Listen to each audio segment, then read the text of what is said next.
কত কিছু চাইলাম, পাইলাম না, দিল না আল্লাহ, বলে না? আপনার সব দোয়া কবুল, তবে কবুল হওয়ার 3টা সিস্টেম আছে। কয়টা? চান্দোলার ভাইয়েরা মনে থাকবে? কয়টা?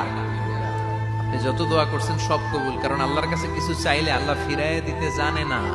আল্লাহ জানেই না কেমনে ফিরাইয়া দিতে হয়। সুবহানাল্লাহ কোন?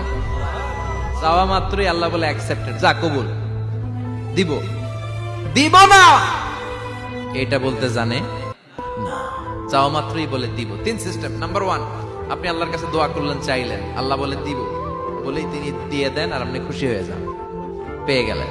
নাম্বার 2, আপনি আল্লাহর কাছে দোয়া করলেন, চাইলেন, তখনও আল্লাহ বলে দিব, তবে এখন না, সবুর, একটু পরে দিব। কখন দিলে আমার জন্য ভালো, আমার চেয়েও ভালো জানে কে, পরে দিবে। নাম্বার 3, চাইলেন, দোয়া করলেন, আল্লাহ তখনও বলে দেব, তবে এখনো না, পরেও না, কিয়ামতের দিন যেদিন বিপদে পড়বে ওই দিন দেব।